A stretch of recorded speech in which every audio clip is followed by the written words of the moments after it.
над ветхозаветными святыми и мучениками скорби. Об этом можно прочитать в Библии. When are the Old Testament saints and martyrs of the tribulation will be judged? When are they going to be judged? I believe it's going to be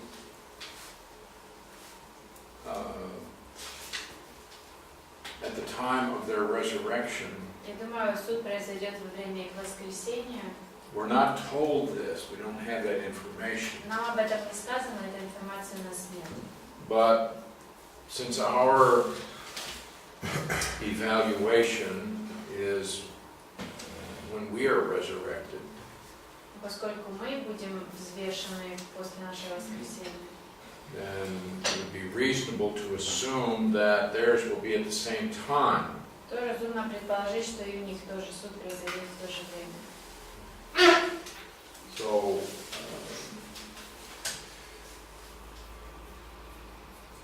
and we know that there is reward that is associated with resurrection, so there must be a judgment in connection with that. И мы знаем, что когда речь идет о воскресении, указывается также и награда, то есть должен где-то там и произойти суд, чтобы получить награду.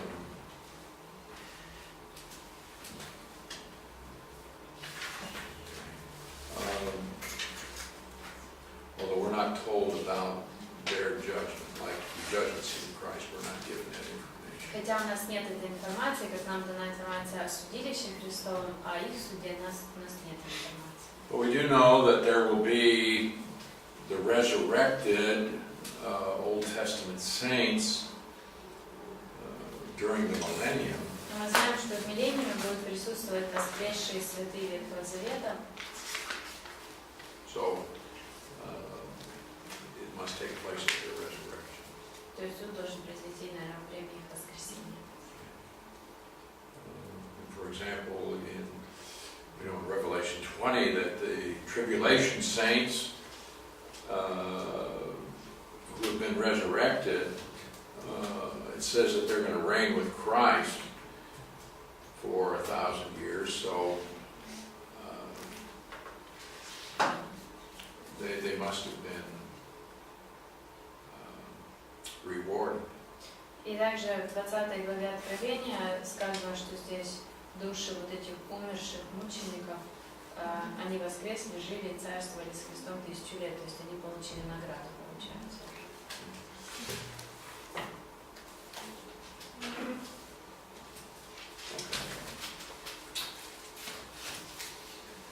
All right, so we have looked at the Second Advent, Итак, мы разобрали второе пришествие, millennium, миллениум,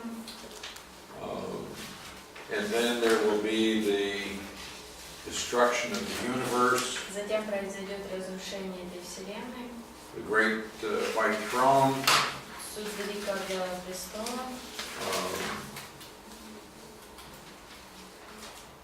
And then what happens is we see the creation of a new heaven and a new earth. А затем мы видим, что будет создано новое небо, новая земля. And then we will have eternity. И затем наступит вечность. Now, there are some things that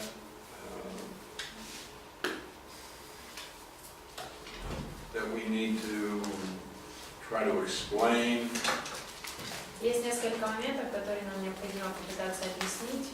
It says at the end of Revelation 20, В конце 20 главы Откровения сказано,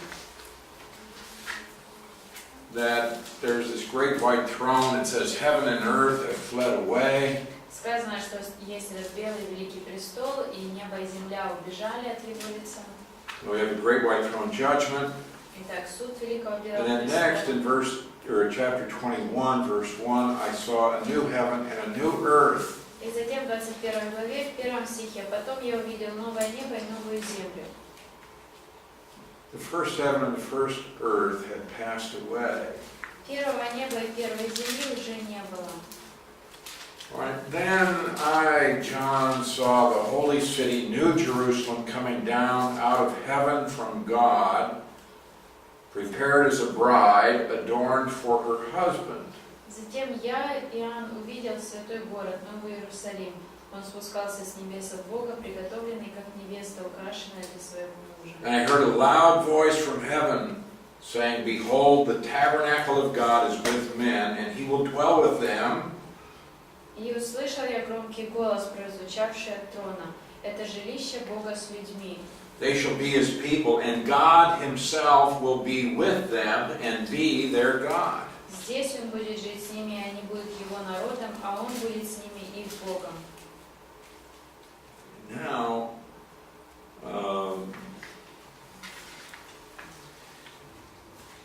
in verse 9, В 9 стихе one of the seven angels who had the seven bowls filled with the seven last plagues came to me, talked with me, saying, Come, I will show you the bride, the Lamb's wife.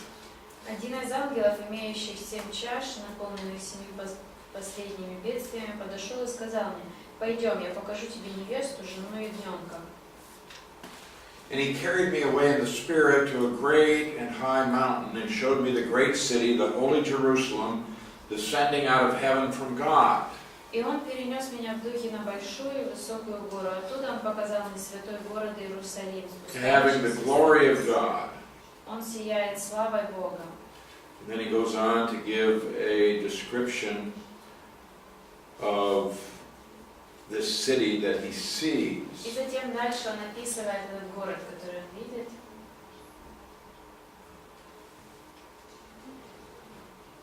Now this, chapter 21, the first 5 verses of chapter 22 this is a passage that much has been written about it, but there is really very little teaching that comes from this portion. И вот этот отрывок, 21 глава и первые 5 стихов, 22, много было написано об этих стихах, но на самом деле мало учения есть об этом отрывке. And much disagreement as to the meaning of it. И также много споров по поводу смысла этих слов. Some have this New Jerusalem. When does it appear? Некоторые по поводу этого Нового Иерусалима, когда он появляется, And who will live in it? кто будет жить в нем.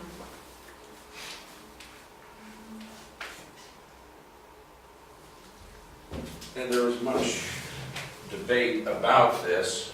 Много споров по этому вопросу идет.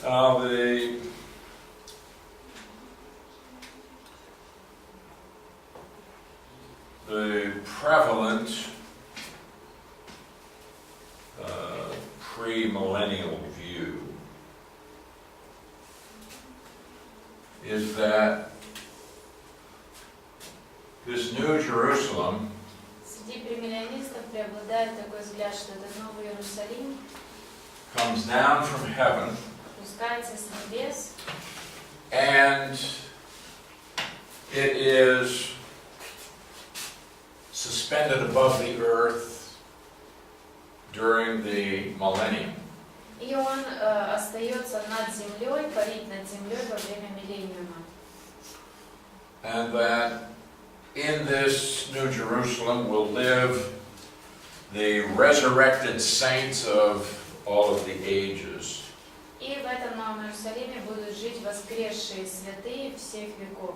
All the way from Adam through the tribulation, all who have been believers who are now resurrected, Все от Адама и до скорбия, все, кто были верующие, воскресли, are living in the New Jerusalem живут в Новом Иерусалиме along with God вместе с Богом and angels. и ангелами. The city is certainly large enough for that. И город однозначно достаточного размера для этого. It's described as being square. Описано, что он квадратный. And about 2,400 kilometers on each side. И примерно 2400 километров с каждой стороны. And also its height is the same. И также высота у него такая же. So, is it a cube? Итак, это что, куб? Some have suggested that it is a pyramid. Некоторые предположили, что это пирамида. So you could have those dimensions. But at any rate, you would have ample room for all believers of all history. What's ample? Ample? Enough? Sufficient? В любом случае, Plenty of? места будет достаточно для всех верующих всех веков. So, so there are those who say this New Jerusalem comes down from heaven, Так, некоторые утверждают, что Новый Иерусалим сходит с небес, doesn't come to the earth. не опускается на землю, Where would you put a city this large on the earth? потому что где на земле такой большой город можно поставить? And it certainly does not match the description of the earthly Jerusalem. И также он не соответствует описаниям земного Иерусалима. And we will see numerous distinctions between the New Jerusalem and the earthly Jerusalem. И мы видим много отличий между небесным Иерусалимом и земным. And so the teaching is that while Christ does rule the world from the temple in Jerusalem, Итак, в соответствии с этим учением, пока Христос действительно правит миром из храма в Иерусалиме, and also we are told that resurrected saints who have been rewarded will rule with Christ for 1,000 years. и также мы знаем, что есть слова о том, что воскресшие святые, которые получили награды, будут править с ним. So are all of us living on the earth? То есть все мы живем на земле.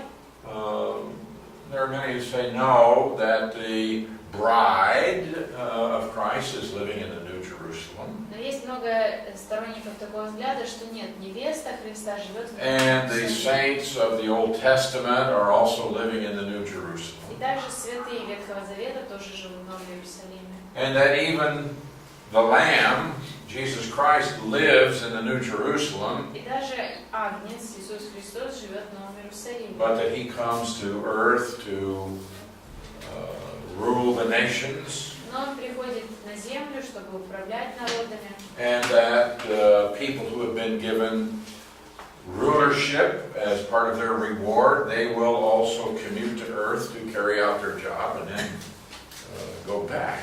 И также те люди, которые получили награды, и у них есть возможность править вместе с ним, они тоже будут ездить на работу на землю, выполнять свою работу и возвращаться.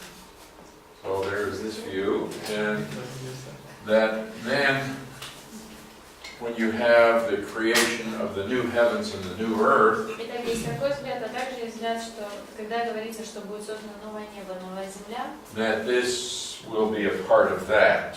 что вот этот Новый Иерусалим будет частью этого.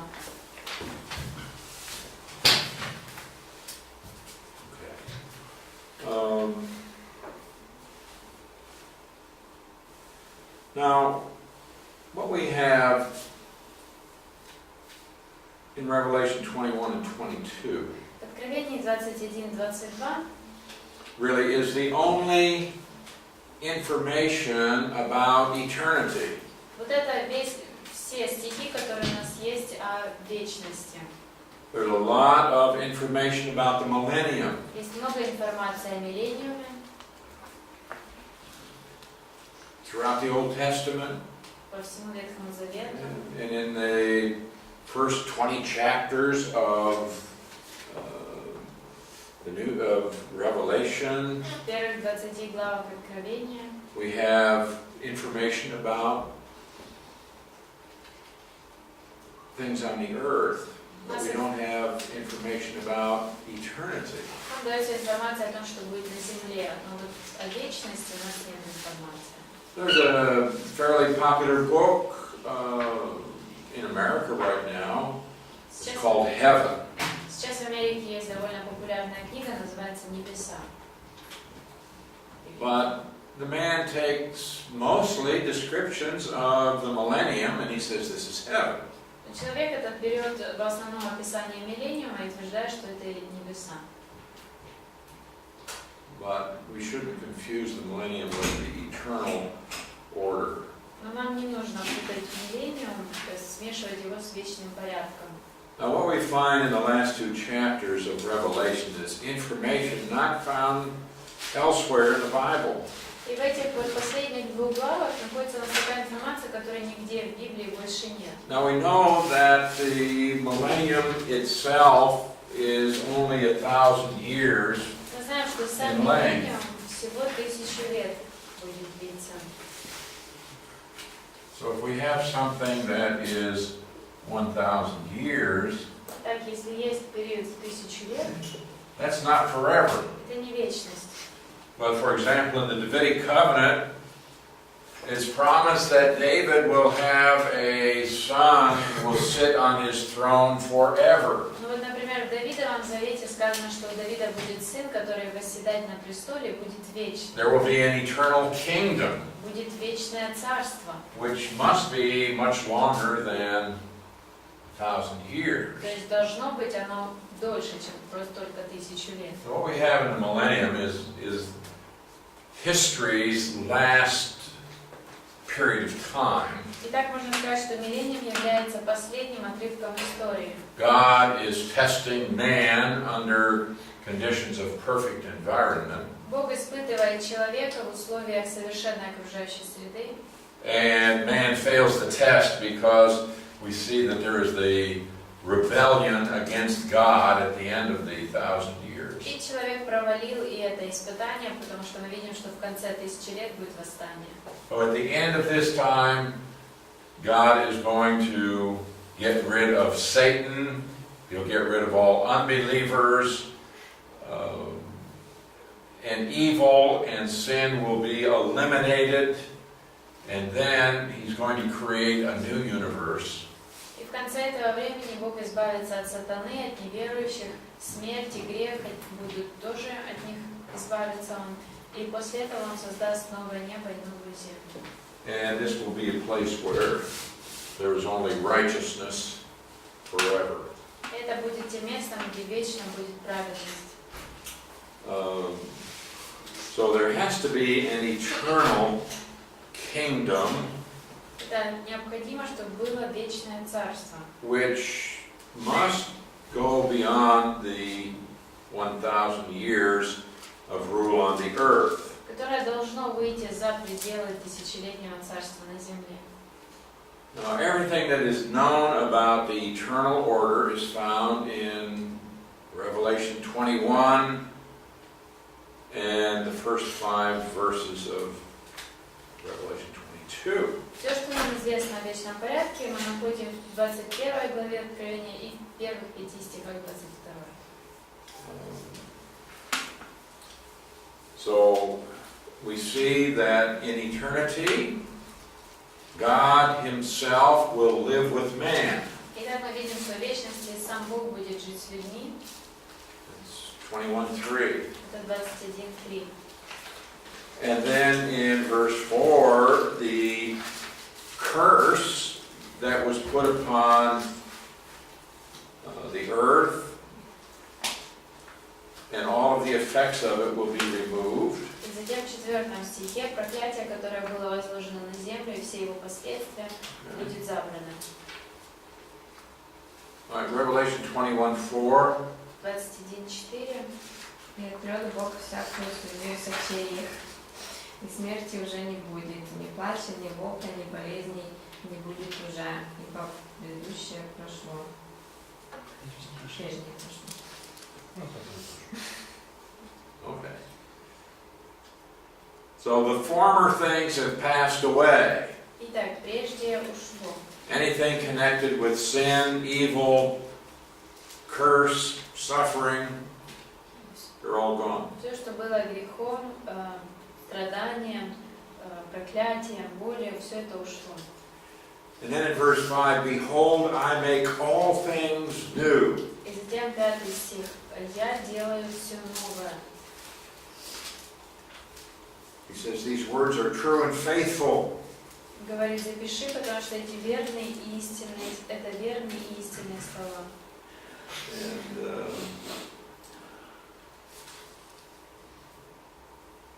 the fountain of the water of life will be freely given in verse 6.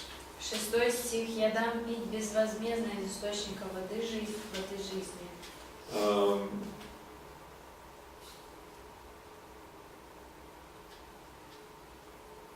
Okay. The inheritance of the unbeliever is in the lake of fire. Участь или наследие неверующего в огненном озере. Okay. Let's look at something in Revelation 21. Давайте разберем кое-что в Откровении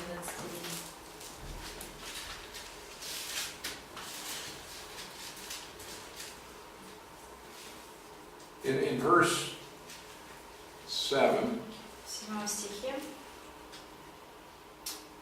the one who overcomes shall inherit all things. Победитель наследует это.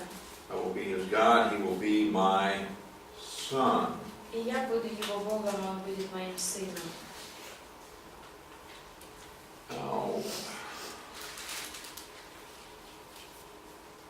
inheritance is reward for faithful service.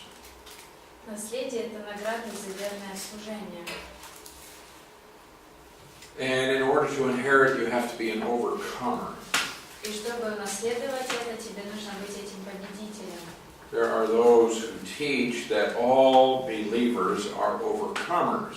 Есть те, кто учат, что все верующие являются вот этим победителем. If that's the case, then we don't need to worry about any of the warnings that are given to those who do not overcome. Итак, если это правда, то нам не нужно тогда переживать никаких предупреждений, которые даются тем, кто не побеждающий, не побеждает. But he keeps warning us about being an overcomer, and if you are, there is reward. Но он все время предупреждает нас о том, что нужно быть победителями, и те, кто победители, получают награду. If you're not an overcomer in your spiritual life, then you face temporal judgment and loss of reward. Если ты не победитель в своей духовной жизни, то тогда ты терпишь здесь во времени суд, но и также теряешь награду.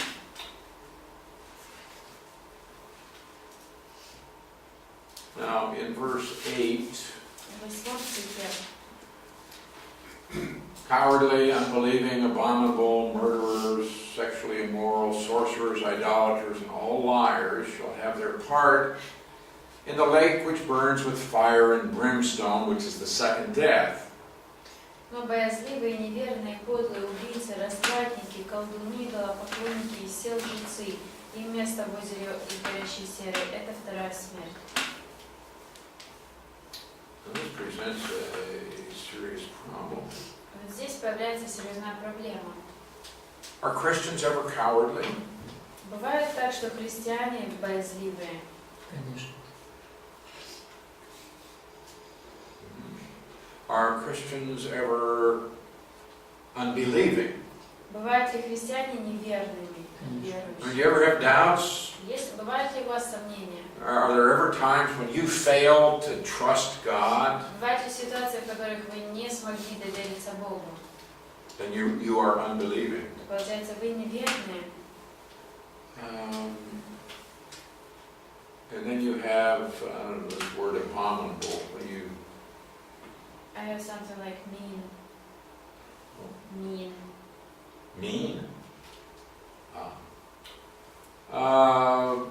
It's a word for being sinful. Следующее слово означает быть грешным.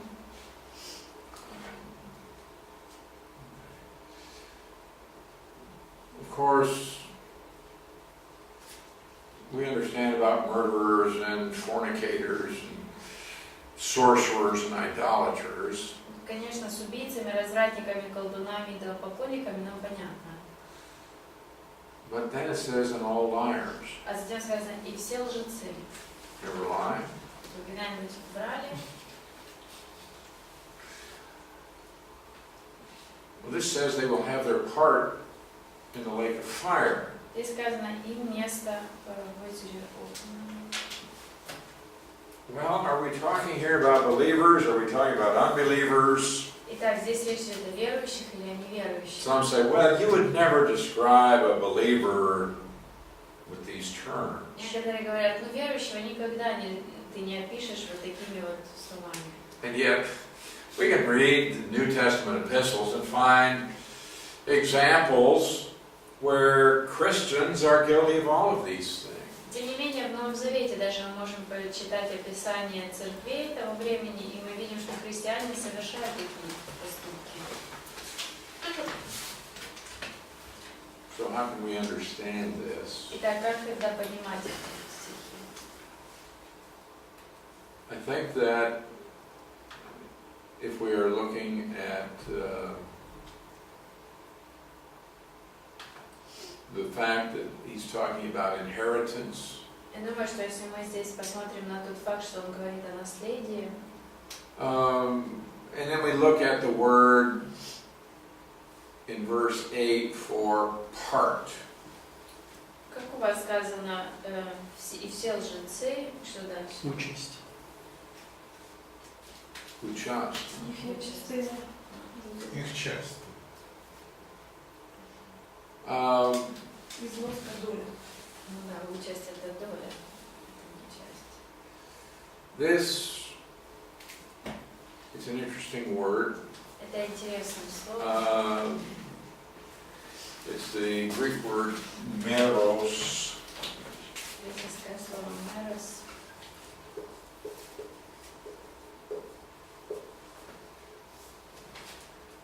Sometimes it means a region. Иногда означает регион. Sometimes it means a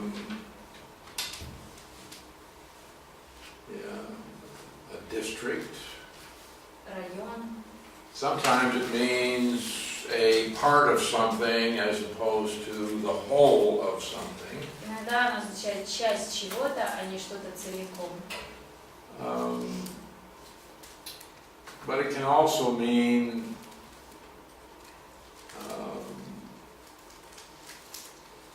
that which you receive as a reward or an inheritance.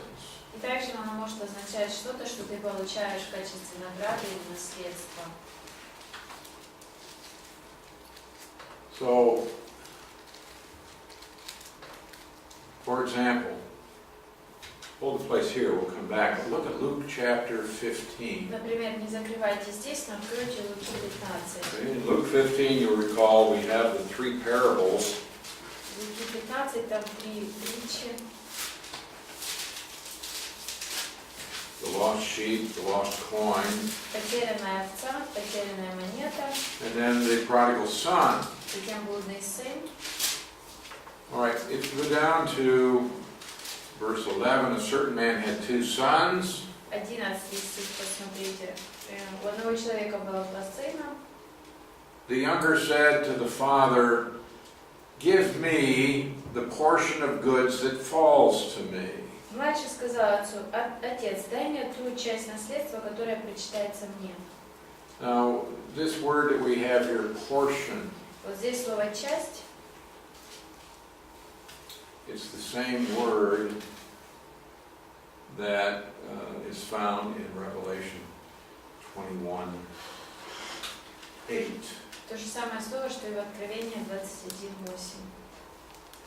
What is he asking for? Итак, о чем он просит? He's asking for his inheritance. Он просит свое наследство. He says, give me that part. Говорит, дай мне вот эту часть.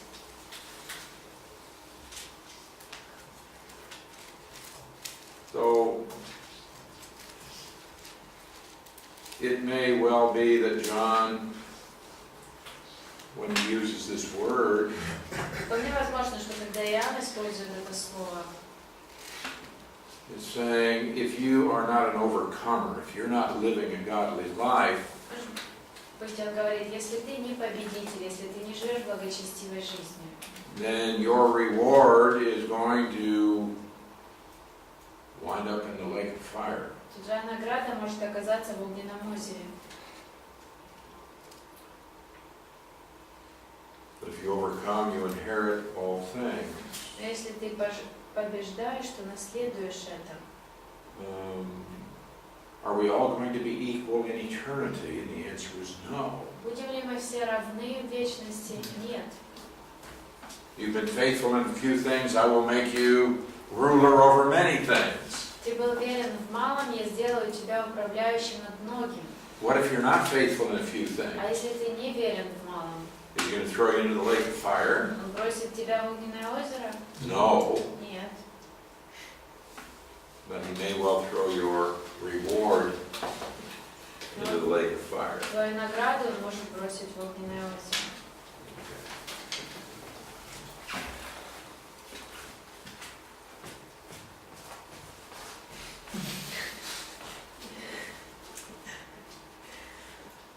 Or it may simply be that the inheritance of the unbeliever is the lake of fire. Или может также означать просто, что наследие для неверующего огненное озеро. But remember the principle. Вы помните такой принцип? Bad people do not go to hell because they're bad. Плохие люди не идут в ад, потому что они плохие. They don't go to the lake of fire because they're sinners. Они не идут в огненное озеро из-за того, что они грешники. We're all sinners. Мы все грешники. And good people do not go to heaven because they're good. И хорошие люди не идут на небеса, потому что они хорошие. You can't say, well, I should be able to go to heaven because I never committed adultery, I never worshipped idols. Не можешь ты сказать, ну я должен попасть на небеса, потому что я никогда прелюбодеяния не совершил, никогда не поклонялся. I didn't murder anybody, Никого не убил. so God, you should let me into heaven. Итак, Бог, тебе нужно впустить меня на It небеса. doesn't work that way. Не так все получится. But also the fact that you may have committed these sins does not keep you out of heaven. Но также этот факт, что если ты совершил все это не удержит тебя от небес, не будет преграды. But I want you to see that in connection with these sinful activities, we have inheritance mentioned. Но хочу, чтобы вы видели, что параллельно, как употребляются все вот эти греховные поступки, также упоминается и наследство. So frequently we find inheritance connected with behavior. Итак, часто мы видим, как вместе связано, используется поведение и наследство. But salvation from the penalty of sin is never connected with behavior. Но вот спасение от наказания за грех никогда не связано с поведением.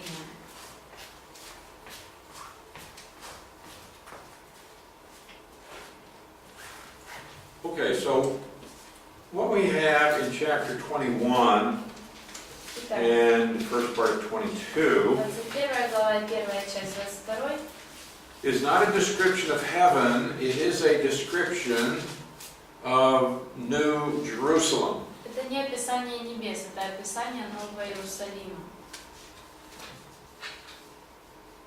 Some people think this is heaven, but it says no, it's New Jerusalem. Некоторые считают, что это небеса, но нет, это Новый Иерусалим.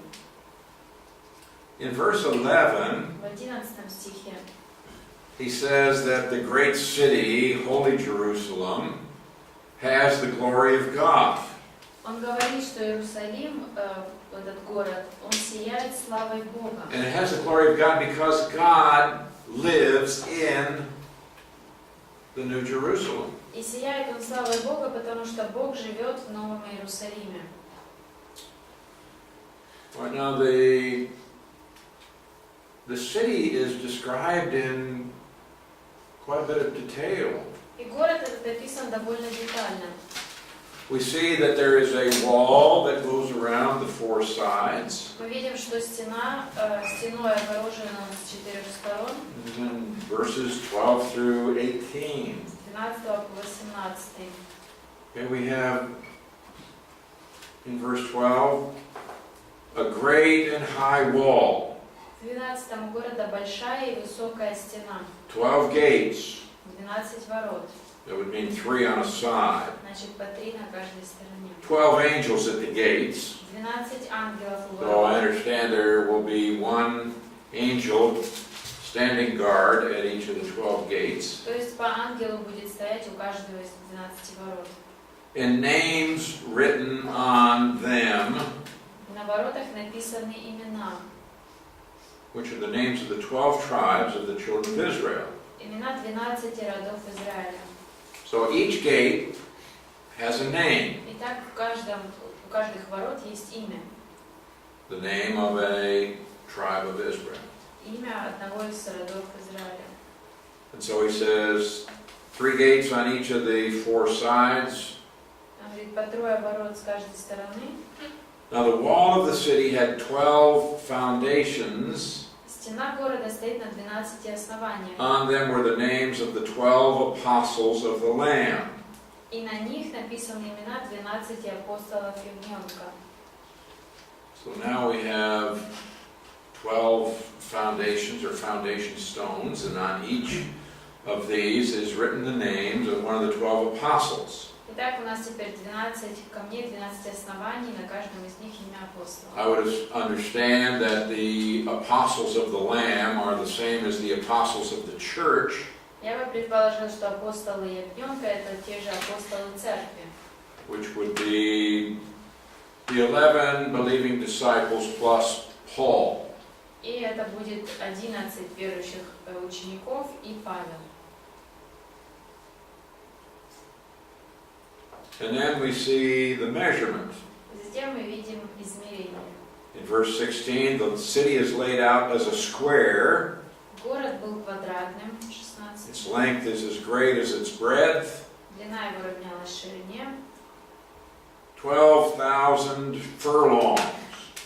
12 тысяч стадий.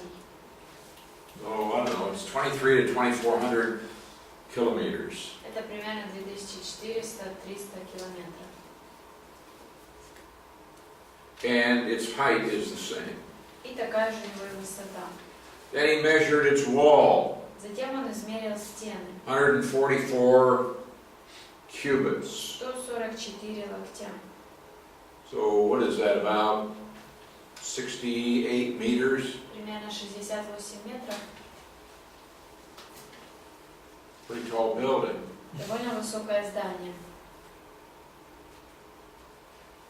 So how tall is this building with 9 stories? About 30. About 30.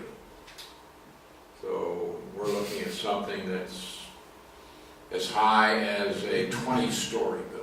То есть какое-то примерно 20 этажей And здания. that's just the wall. И это только стена. Okay, the construction of its wall was jasper. Стена была построена из яшмы. The city was pure gold like clear glass. А сам город из чистого, как прозрачное стекло золота. Foundation of the wall, foundations were adorned with all kinds of precious stones. Основания стен города были украшены всевозможными драгоценными камнями. So he proceeds to list the 12 different kinds of stones. Дальше он перечисляет 12 разных камней. Verse 21, the 12 gates were 12 pearls. 21 12 ворот были 12 жемчужинами. Each individual gate was of one pearl. Каждые ворота из отдельной жемчужины. Just think how big the clam was that this comes from. Представьте, насколько большая ракушка была, из которой эта жемчужина. So you have a gate, Итак, есть ворота, made out of a pearl. сделанные из жемчуга.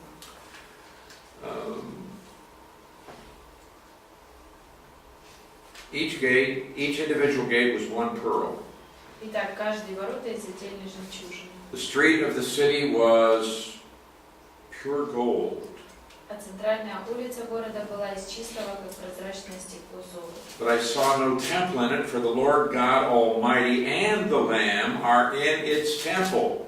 Храма в городе я не видел, потому что его храм – это сам всемогущий Господь Бог и ягненок. That means God the Father, God the Son are here. Это означает и Бог Отец, и Бог Сын здесь. The city had no need of the sun or the moon. Город не нуждается и в солнечном или лунном The свете, glory of God illuminated it. потому что слава Бога освещает его. The Lamb is its light. И ягненок является его светилом. All right, in verse 24, the nations of those who are saved shall walk in its light, 24. Народы будут ходить по его стене. and the kings of the earth bring their glory and honor И цари to земли it. принесут в него свою славу. Does yours say to it, into it, unto it? У вас куда? К нему, в него, на него. To him, into him.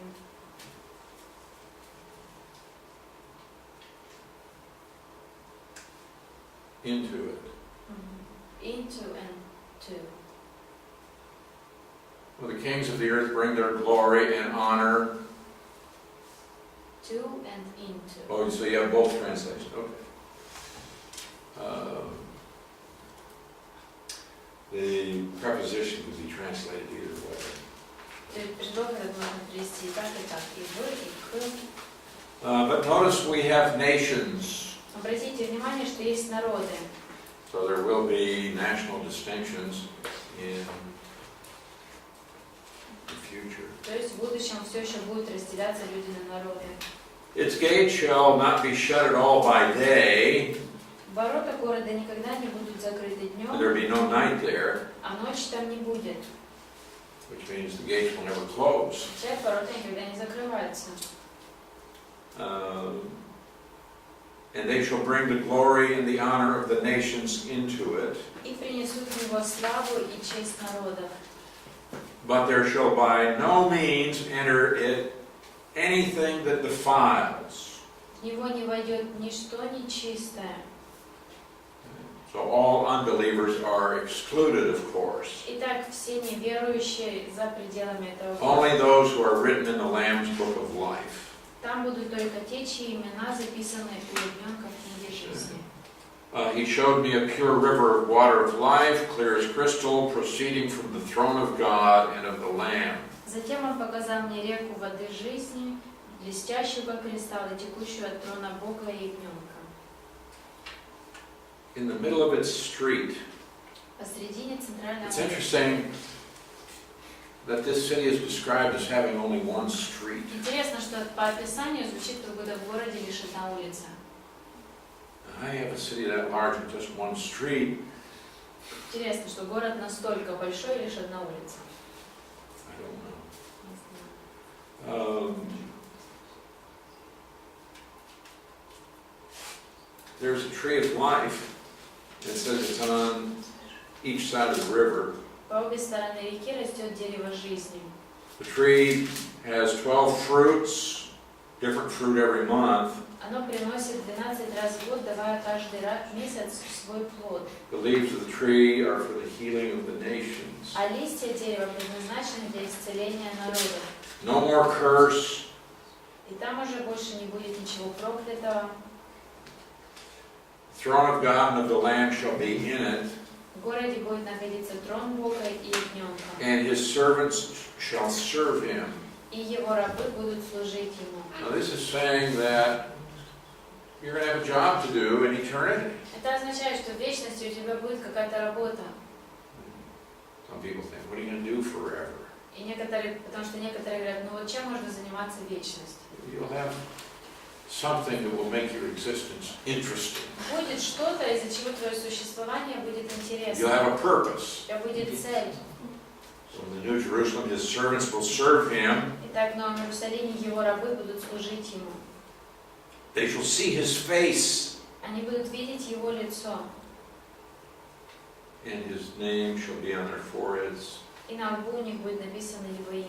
No night there, he repeats this. Ночи больше не будет, опять он повторяет. The Lord God gives them light, Потому что Господь Бог будет светить. and they shall reign forever and И ever. они будут царствовать во веки веков.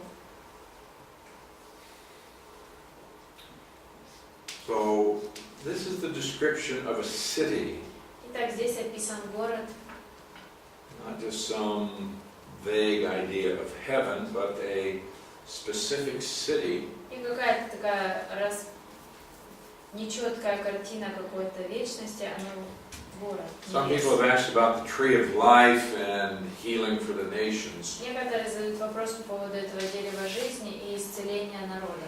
There was a tree of life that existed in the Garden of Eden. В Эдемском саду было дерево жизни. Why did Adam need a tree of life? Почему Адаму нужно было дерево жизни? It would have perpetuated his existence forever. Оно поддерживало бы его существование вечно. So, the healing of the nations here, it's not that people are going to get sick and need healing, but rather we're going to have this tree of life that provides that which sustains. То, что сказано для исцеления народов, это не значит, что мы будем болеть, но вместо этого это что-то, что поддерживает нас. Наше здоровье. This tree has a different fruit every month. И у этого дерева каждый месяц новый плод. I find this interesting. Мне это кажется интересным. If you have a month, Если есть месяц, you must have some kind of a dating system.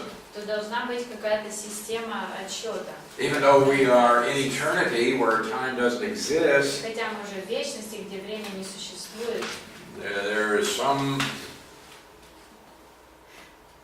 means by which events are marked. получается, есть какой-то способ, как мы отмечаем какие-то события. Now, there's not going to be any sun or moon or night, and so obviously it's going to be a different system from what we have now. Мы видим, что не будет солнца, луны, не будет ночи, то есть это будет какая-то другая система, не такая, как сейчас.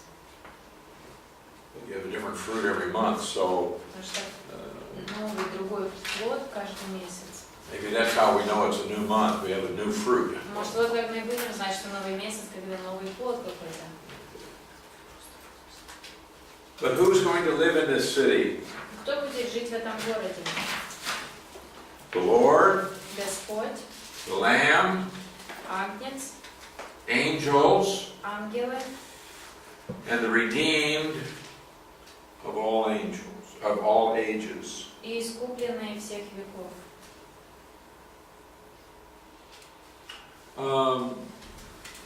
We also know this because there is a reference in Hebrews chapter 12. Это нам также известно, потому что в Евреям 12 есть упоминание.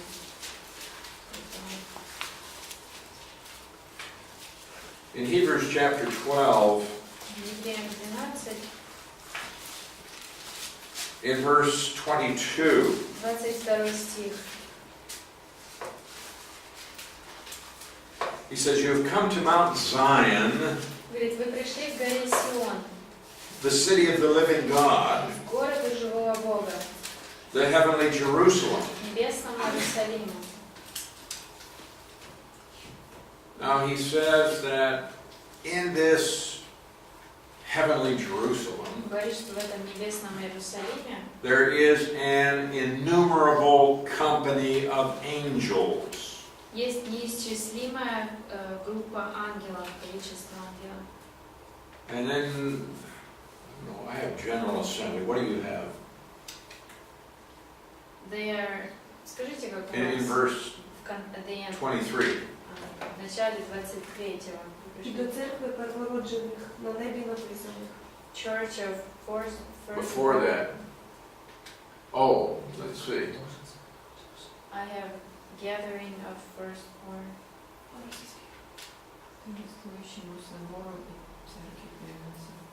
Church of firstborn. What is this торжество? What is that? Celebration. Of what? Собор. What is that? Собрание. Gathering. Okay, that's what I'm asking. То есть особенное Okay, собрание. so You it's said at the beginning of 23. Yeah? You don't have that 23? We have at the end of 22. Да. Торжество у нас в конце Okay, we have a 22. difference in numbering here.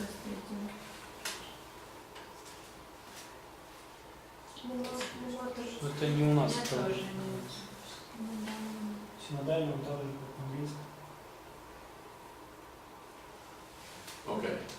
So ours are different. Mine is like Ukrainian, Synodal is like yours. Okay. Whatever, we've got the right text and we've got the right words. Ну, слова у нас правильные в любом случае. And this festal gathering Так вот это торжественное собрание, this would be in contrast to the church of the firstborn registered in heaven, это противопоставляется церкви, которая на небесах. or maybe it includes all believers of all ages. Или, может быть, это включает в себя всех верующих всех веков. So we have the church of the firstborn registered in heaven, Итак, у нас есть церковь первенцев, чьи имена записаны на небесах. to God, the judge of all, Вы пришли к Богу, судье всех людей. and И the spirits of just men made perfect, духом праведников, ставших совершенными. and Jesus, the mediator of the new covenant. Вы пришли к Иисусу, посреднику Нового Завета. And I'm stopping to think he's talking here about the New Jerusalem. Итак, он здесь говорит о Новом Иерусалиме. And who's in this New Jerusalem? И кто в этом Новом Иерусалиме? Well, you can make a list. Целый список можно We've сделать. got angels, Ангелы, we've got Jesus, Иисус, we've got God the Father, Бог Отец and we've got the redeemed of all ages. и искупленные из всех веков. The church, Церковь, spirits of just men made perfect. духом праведников, духом праведников, ставших совершенными. Какой вопрос по поводу совершенства? About perfection here or complete. В чем их совершенство? The spirits of the righteous ones who has become perfect. Or Yeah. what does it mean? Yeah, they've been made perfect. Да, они стали совершенными. Они стали или были сделаны совершенно? They have become or they were made perfect.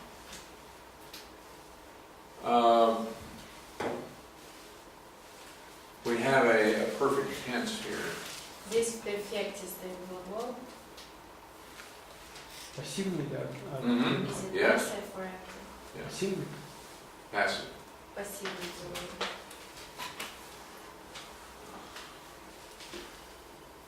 Also, Их сделали совершенно.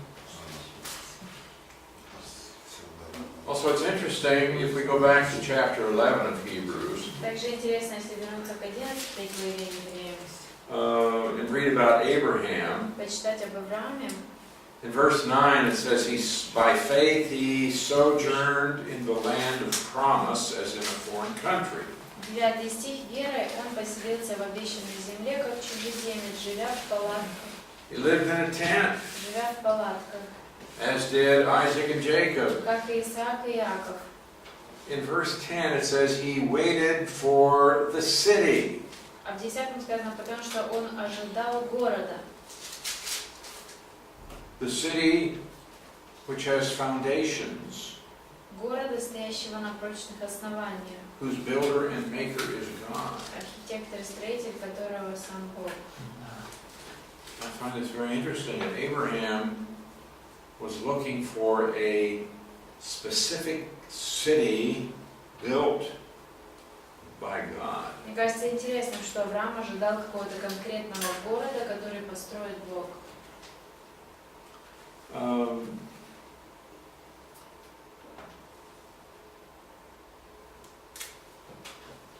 So it's very likely that he's talking here about this heavenly Jerusalem. Так очень похоже, что здесь он говорит об этом небесном Иерусалиме. В 21 главе Откровения, 9 стих, вот где он говорит, ходи, покажу я тобі невістку, жену Агнця. Тут теж мається на увазі Новий Єрусалим. In Revelation 21:9, he says, "Let's go, I'll show you the bride of the Lamb." Is it also Не about? конкретно церква, а всі. Is it not specifically the church, but all the believers? No, I think the bride is a term that refers only to the church. Нет, мне кажется, именно термин невеста относится только к церкви. But, Ну, а показывает потом город. But then he shows the city. but the fact that other people may live there doesn't change what he says here. He says, come, I'm going to show you where the church is going to live. То, что там живут другие люди, не меняют значение его слова. Он говорит, пойдем, я покажу тебе, где церковь живет. Где будет жить. Well, let's take our break. Давайте на перерыв.